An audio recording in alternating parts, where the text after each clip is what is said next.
Ladies and gentlemen, day one of week 3 is in the books. 9 games today. The Lakers got the job done without any of their superstars. A few more surprises happening around the traps. We'll take a quick look at this and get a look at tomorrow's waivers and streaming targets for you right after this.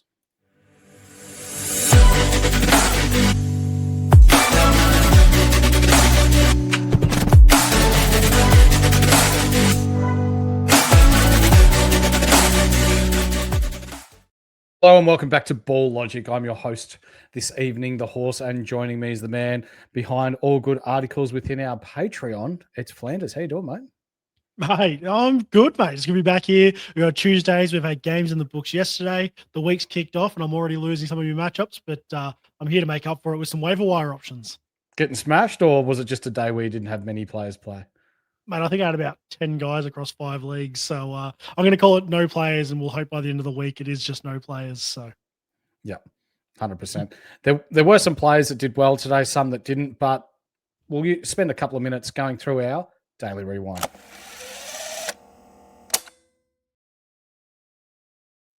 And Flanders, today there were 9 games. We're going to quickly touch on each of them. Minnesota beating Brooklyn. There's really not too much going on at Brooklyn. Julius Randle, though, triple-double with, yeah, you guessed it, with assists in that triple-double. I had to double-check today, but he's actually had triple-doubles in the past with assists. Really? That's shocking. Yeah, he'd more be like triple-double turnovers, but that's more my thoughts on him. Yeah, you would think so, but I believe he had one at the New Orleans Pelicans when he was there, and also the New York Knicks. So he has had him in the past. Yes, I was as shocked as you. Milwaukee win on a game winner by Giannis, 117-115. Siakam did well for Indiana, but it was the Giannis show at Milwaukee. Ryan Rollins struggled a little bit with 7 turnovers today, but he'll be better for the run. Utah are being led by Keontae George. He's been really good and currently 29th overall in our fantasy rankings. Been pretty impressive, hasn't he? Oh, wicked pick. He was picked in the 130s, and anyone who's got him, yeah, he is wicked value. I'd normally say sell high, but this could last. This could genuinely last. They actually look like they're playing some pretty good basketball, even though Boston aren't projected to be that good of a team this year. Washington 102, defeated by New York 119. Really not much to see there, but the young nucleus of Coulibaly and George and Carrington and the likes, they look really nice at Washington, but they're still probably a year or two away from being pretty relevant, I'd say. Houston 110 bounce back games today by Amen Thompson, and Alperen Şengün was really good, knocking off Dallas 102. Detroit, led by Cade Cunningham, 114, defeats Memphis 106. Ja just probably needs to keep his mouth shut and concentrate on basketball for a little bit, Flanders. I don't know if he's not saying enough or if he's saying too much. I don't know what it is with him. He's doing a bit of both, where he's not saying anything and then he's saying too much. But I don't know. Just stop talking when you get to the locker room and they put a mic in front of you. A great man once said, "You say it best when you say nothing at all." I am the world's worst singer, but yeah, I know. Australian all right here. Sacramento 124, Denver 130. It was the Jokic show. He did bits and pieces of everything there for Denver. And they've got 4 home games in a row this week. Really nice week if you are a Jokic owner. Lakers without their Reeves, Doncic, LeBron, big 3, I guess you could call it, defeat Portland 123-115. Bit of a shocker there, really. Miami as well, 120, defeating the Clippers 119 on the front end of their back-to-back. Harden was pretty nice with it, but Kel'el Ware gone back to the bench and actually did some nice things. Yeah, it's we were discussing off air about Kel'el Ware. You put him in the starters and he looks pretty all right, but not great. And you put him on the bench and he looks like you should start him. So there's no win here. Just run him off the bench and convince us all that he's the next best thing since sliced bread. That's right. Let's get into our injuries.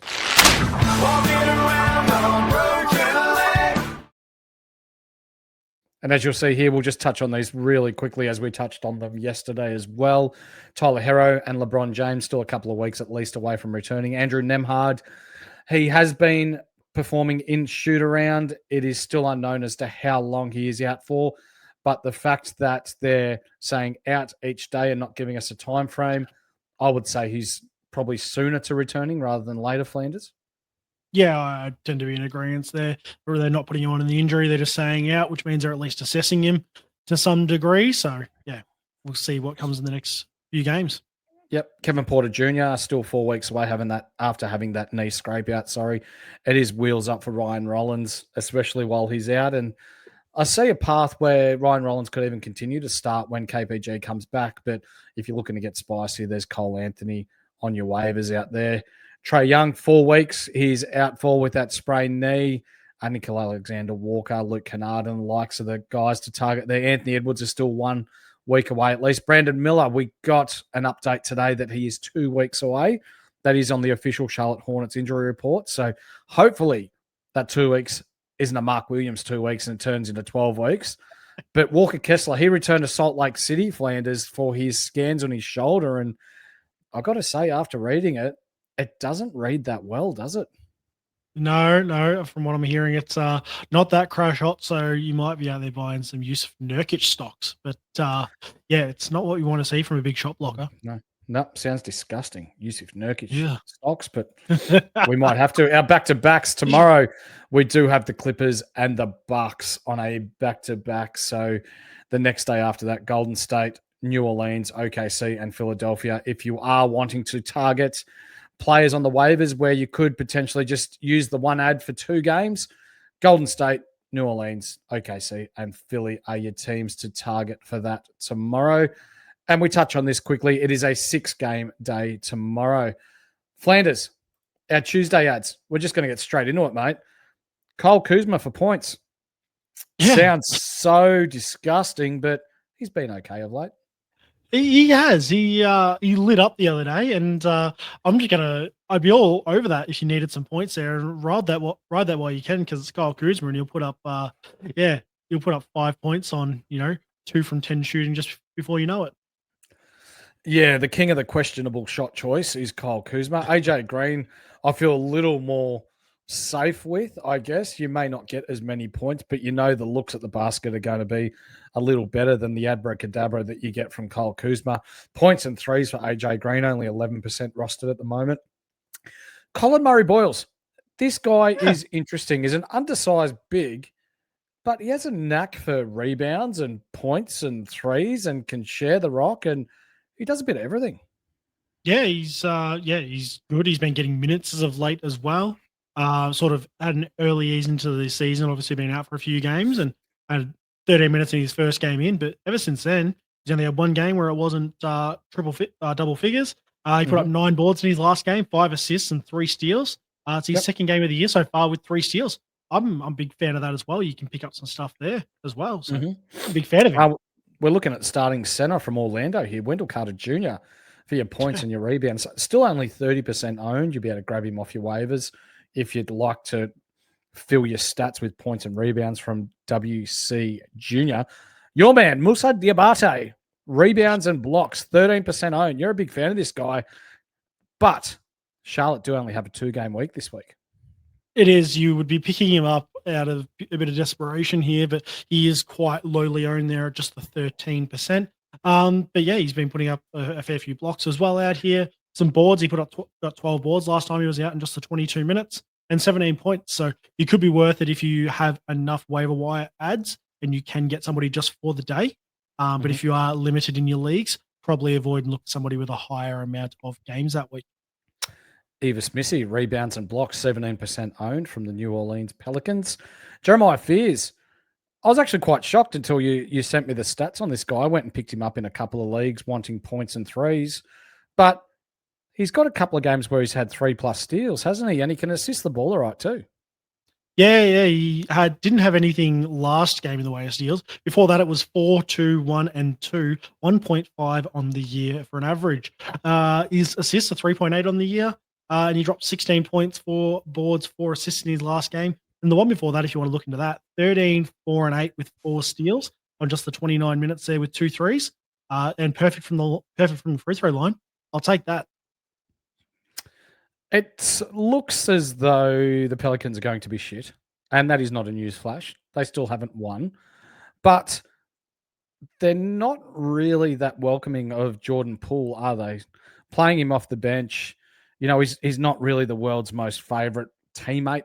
I guess you could say he wasn't at the Warriors. Just ask Draymond. At the Wizards, he got moved on pretty quickly. Now he's at New Orleans, and if they're not going to be great, they may as well invest some time in their youth. And Jeremiah Fears looks as though he's going to be quite the player. Yeah. The shit again for New Orleans is they don't have their first round pick this year. No. So you sort of want to try you guys, but I think looking at the numbers that Jeremiah's putting up versus the numbers that Paul can put up, I suppose you are almost looking at similar numbers on some nights here. So I think I'd much rather invest in my youth, even if I don't have my pick. And just write it out.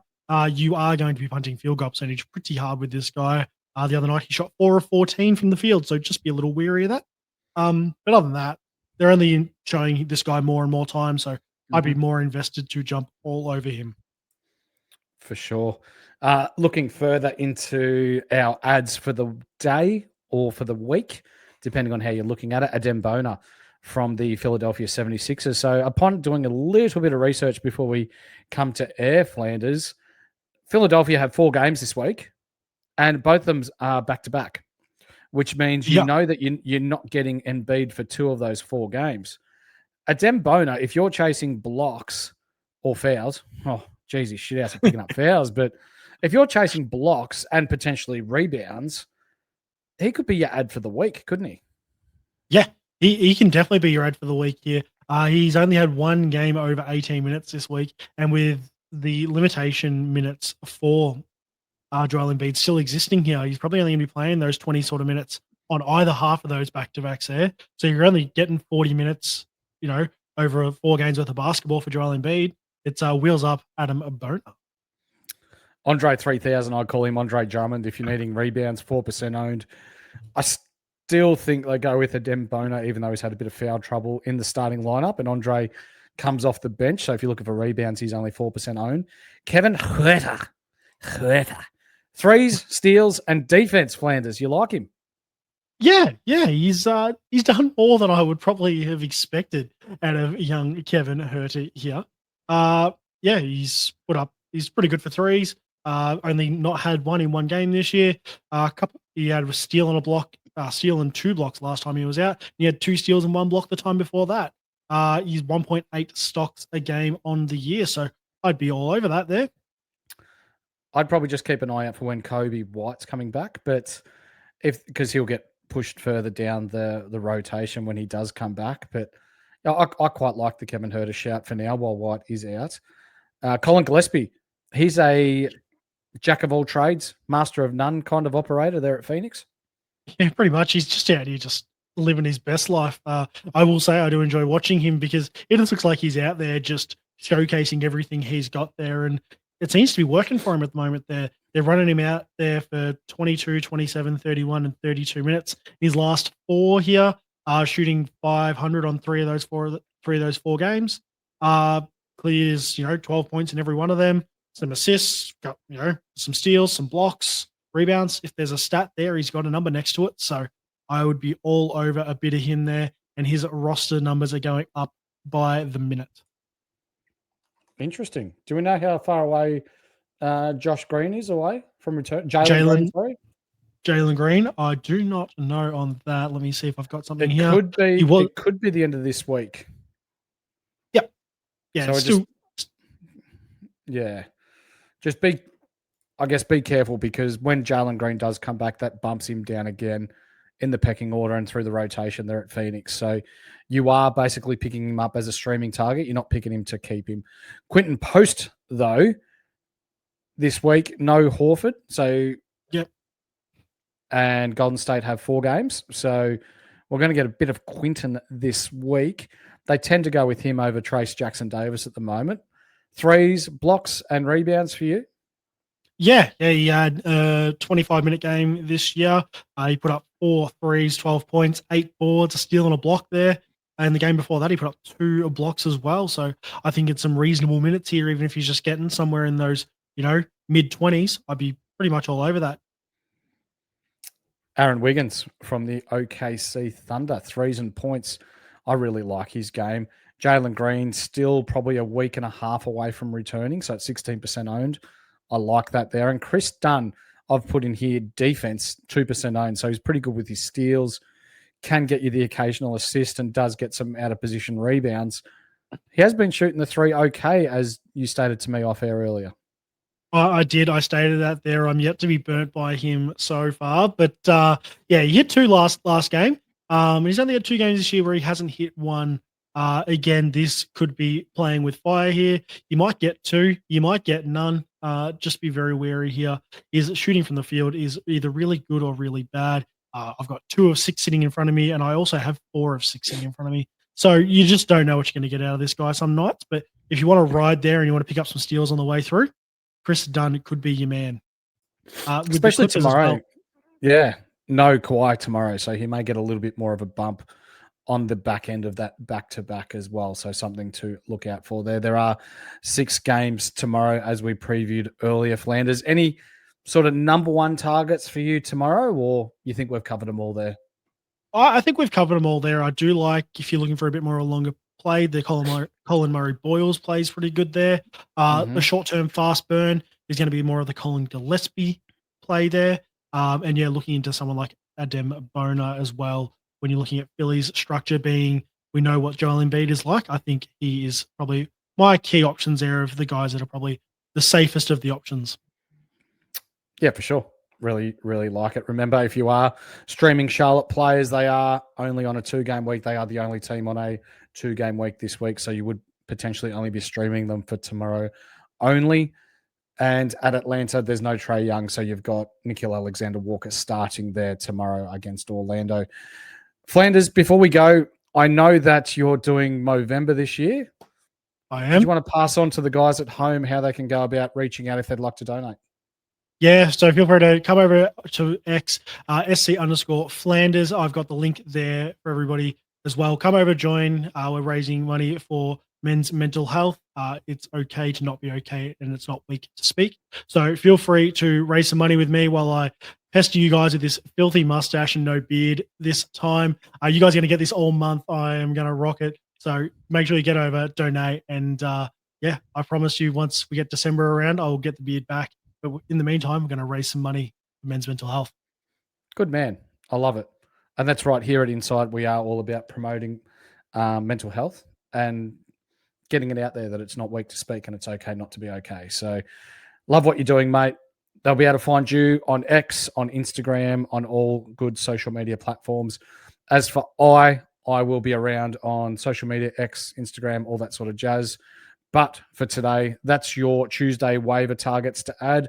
Once you finish listening to this, or even during this, go and see whether any of those players are in or available in your leagues. And if they are, and they can help your squad beat your mates or beat the team that you're playing this weekend, put it through, put them in, and hopefully by the end of the week, you've got another win and you're well on the way to playing finals at the end of the year or winning your cash leagues. But for today, on the horse, this is Flanders. It's been great. We'll see you again tomorrow. Peace. See you guys.